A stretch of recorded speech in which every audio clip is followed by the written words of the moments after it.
the last day of the current Dáil, and I'm joined in studio by the Minister for Justice, Helen McEntee. Minister, good morning and welcome. Good morning, Pat. Hi. Now, first of all, you've had a busy last few days, I suppose, last couple of weeks, because you did the deal with the Emirates, and even today there's something going on, an Operation Twin Track. What is that? Operation Twin Track? Yeah. Operation Twin Track is a Garda operation obviously focused on transport policing and making sure that we can keep our transport safe. But what I'm doing today in the Dáil specifically is implementing the 39th piece of legislation actually that I have enacted throughout my term in government. This piece of legislation will for the first time create family courts in our system, and really my objective throughout this term has been to try and make sure our justice system is more victim and more focused on those who need it. And so we will have for the first time. I was going to come to that, but there is something, a day of action today, is there not, in Operation Twin Track? There is. Well, look, this is something that happens quite regularly. Twin Track is a Garda operation specifically looking at our public transport. Again, this is making sure that we keep people safe, that people are aware that there is a presence of Gardaí at and in and around our public transport, responding to concerns that people have. And it's really important that people know that that is happening. There's other operations that happen on a regular basis as well, Operation Thor, and this is where Gardaí know at particular times of the day and of the week where there may be more problematic issues arising, where there may be more people using public transport, where there may be more problematic areas, that they have specific and targeted actions. And it's about a presence. It's about people knowing that they're there. It's supporting the security that are already on our public transport as well. And it's creating that presence. And look, so much for people, it's about not just being safe, but feeling safe as well. I'll come to that family court legislation, because that's hugely important, and it is going to transform the landscape of dealing with family problems.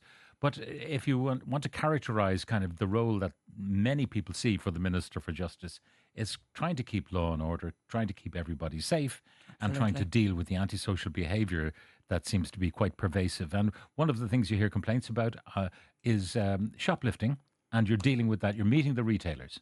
So I met with the retailers last night. I've met with them quite regularly, some of them a number of times just in the last number of months. And yes, what we've seen is a particular challenge and a problem arising, I would say post-COVID, where it's increased in particular.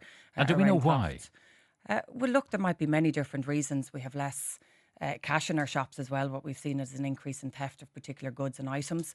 But you've also seen a change in people's behaviours. And again, I would say this post-COVID, people would recognise that there's more aggression out there, that there is changed behaviours and challenging behaviours that we hadn't seen before. Was it because that they had the run of the streets during COVID? That there was not much policing or not sufficient policing? Well, in fact, I would say the opposite. There was huge numbers of police on our the streets rules and less that we people, normally obviously. had, for example, you couldn't drink on the streets, and then we had pubs selling beer out of the side door because of the rules. People couldn't go into a pub, so they bought beer from a hatch in the pub or whatever, and they drank it on the streets, and they were allowed to do so, which was contrary to the law. I'm not sure I'd say that's a significant contribution here, but I think just in general what we've seen post-COVID has been an increase in aggression. We've seen challenging behaviours that perhaps weren't as visible, but you now also have a shift. Like I think we all accept that our urban centres have changed. There's less people in them because people are working from home. That in itself has created a different dynamic. But to respond to it, and obviously my job is to work with the Gardaí to make sure that we can respond where there are changes, where there's increases in certain types of crimes. And Gardaí have listened to what our retailers and our shopkeepers, I've listened to them over the last while, and they have put in place a specific Garda operation to respond to it. It works on the same basis as Operation Thor has done for many years. That's specifically looking at burglaries in homes, and where we'd seen a spike in years gone past in people's homes. It's working on the basis that about 40% of this retail crime is committed by about 8 or 9% of people. So if you were to target and identify those individuals, you are straight away almost halving the crime and the issues in our shops. That is already underway. That's already happening. And what Gardaí are seeing is not just an increase in reporting, which is what we want, because the more information Gardaí have, the more they're able to identify where these prolific offenders are. Okay, but also more cases before the courts as well, and more people being held accountable. If they're getting all these reports and they know who the individuals are, why aren't they locked up? Well, they are. I mean, look, take for example, in the last year alone, Operation Citizen, which is part of all of this. Our Gardaí are working together. Their systems are integrated. They're collating all of this information to see, well, who are committing these crimes, where are they happening, and how do we bring this information before the courts. There's 20% more prosecutions have taken place in the last year alone. Gardaí have arrested over 12,000 people in our city centre. There's about 20 million euros worth of drugs have been confiscated through that as well. So Gardaí are doing phenomenal work. My job is to make sure that they have the resources that they need. And to that effect, there's about €500 million more has gone into our Gardaí in the last 4 years alone. We now have Gardaí with body cameras in our city centre for the first time ever. And in the first few months of having those body cameras, we're already getting, and I'm getting really positive reports from the Gardaí about changed behaviour, about aggression de-escalating when they see cameras being put on, people being convicted because we have for the first time very clear evidence of crimes that have been committed. So it's about putting all of these factors together. But I think we need to take a step back, and the task force that the Taoiseach set up earlier on this year, I think is really important because it for the first time highlights that we're not going to just police our way out of it. It's really important. We need to continue increasing our Garda numbers, visibility, and those arrests and everything else that they're doing need to continue. But it looks at dereliction, it looks at planning, it looks at the fact that we have a huge amount of vulnerable services in our city centre, and that is changing the dynamic because of the people who are coming in to use them.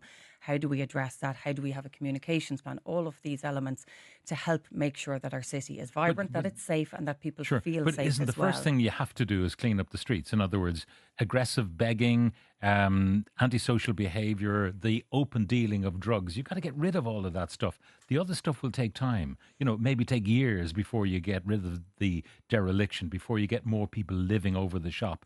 That takes years. But in the meantime, you've got to make the place pleasant to be in and safe to be in. Well, let me tell you, when I met with the retailers last night, one of the issues raised was literally the cleanliness.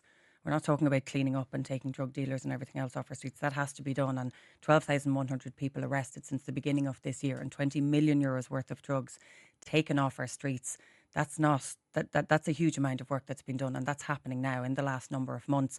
But we need our streets to be clean. We need our capital thoroughfare to not have huge amounts of dereliction. We need to make sure that people are not coming into our city centre for services where the footfall then is down because other people are working from home. And yes, it'll take time, but that's why the task force is so important now. The Taoiseach hasn't just set it up and issued a report. The group that is implementing it now has already met twice. And I expect that the Department of Housing, that the Department of Health, that our Dublin City Council and all of those who are responsible for all of these other actions. You have to remember there's 10 key actions. One of them is for the Gardaí. The other 9 are for our local authorities, for the Department of Health, for the Department of Housing, for our local representatives, for many others to implement. And that work has started, but we can't police our way out of the challenges. It's a really important part of it. You know, people talk about all the focus on Dublin as well. There's about 64% of our new Garda recruits have come to Dublin, and it's right that they have because we have a huge population here. But we have to make sure that we're looking at all of our urban centres as well. And many of the problems that we're seeing in Dublin, we're also seeing across the country. So we can replicate what we're doing in Dublin city centre and hopefully apply that to other parts of the country and make sure, you know, where there needs to be investment in infrastructure and planning, where we need to invest more in resources and services, that can be done and that template is put in place as well. Now, are there any legal devices that are required by, for example, the security people in shops? They used to be able to radio each other and say, your man in the green hoodie, he's been in here trying to rob and he's heading towards you now. And they've been saying that under GDPR or something, they can't do that kind of thing. They can't communicate as they used to.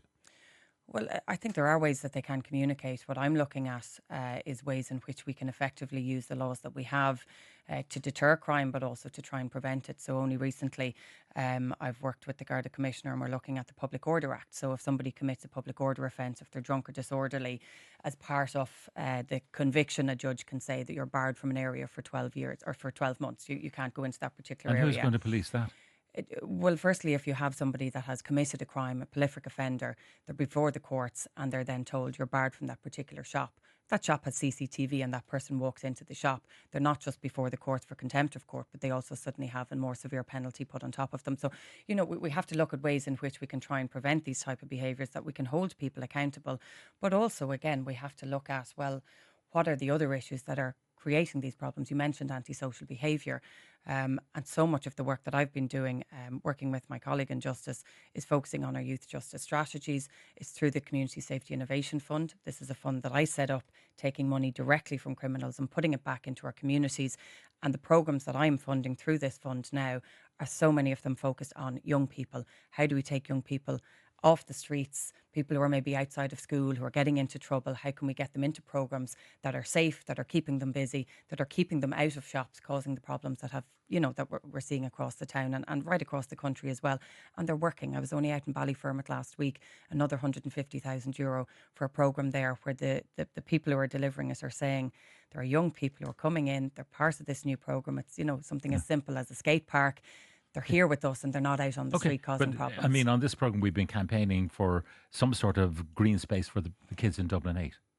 And it's promised, but, it was, I think Mr. Shakespeare, the boss, said it would be coming. And then it turns out, well, it'll be coming, but coming in 2028 or something like that. A whole generation of secondary school kids will have passed through. Well, look, that's what our councils are for. That's what our local authority is for. That's what our planning is for. Gardaí can't make up that space. With all due respect, my role as Minister for Justice is to make sure that Gardaí have the resources and the tools that they need. And again, €500 million more has gone into our Gardaí in the last 4 years alone. So I am resourcing them, I'm supporting them, I'm giving them the technology, the tools that they need.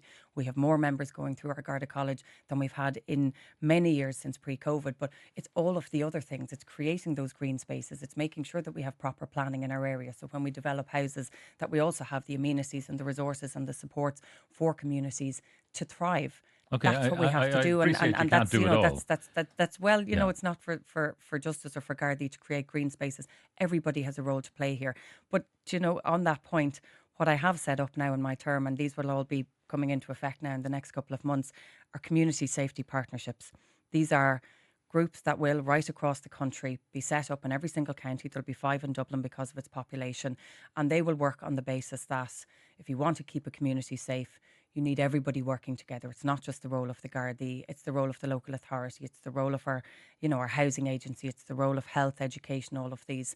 These people will come together and they will look at their towns and villages in the counties and say, what do we need to do to help keep people safe? Drogheda is a perfect example. I was going to bring it up that sometimes the writ that runs in a place like Drogheda is not the writ of the Gardaí, it's the writ of the gangs. Well, what has happened in Drogheda, and let me use that as a perfect example.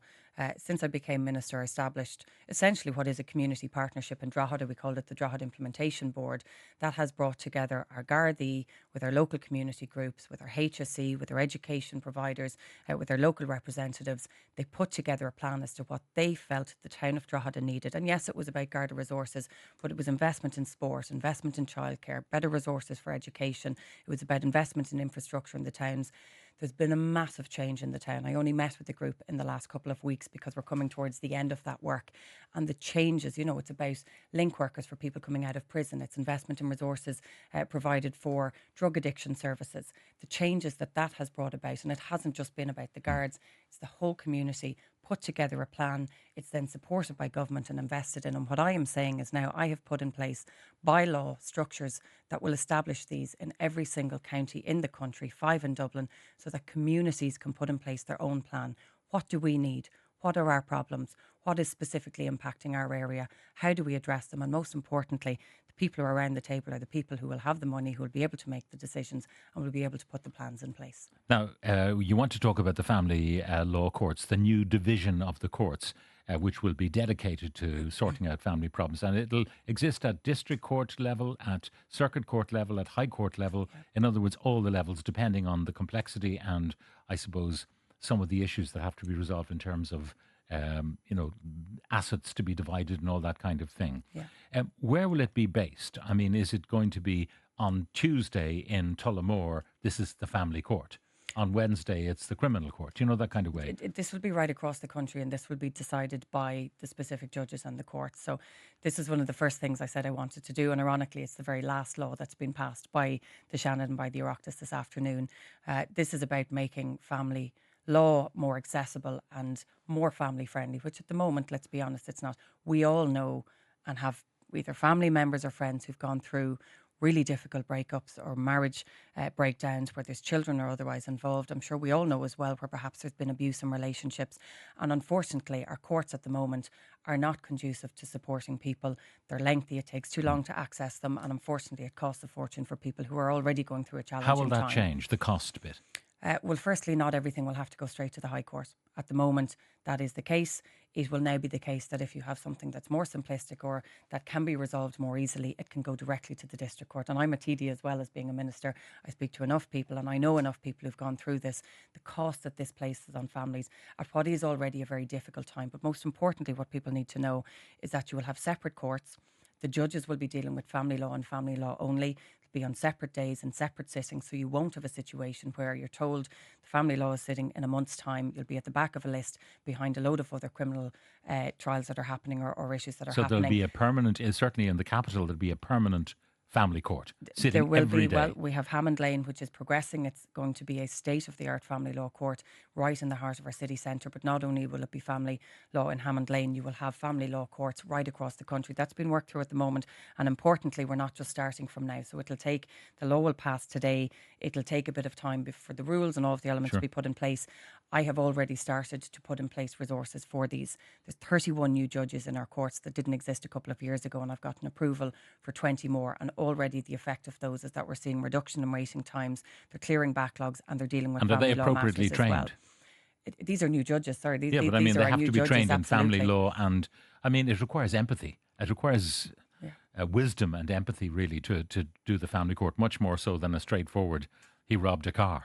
Well, what I can say is I believe that we have an excellent judiciary and we have a significant number of people working in our courts who would have practiced in the area of family law and who have a wealth of experience in that matter. It will be for judges to put their hand up and say, I want to work in this space.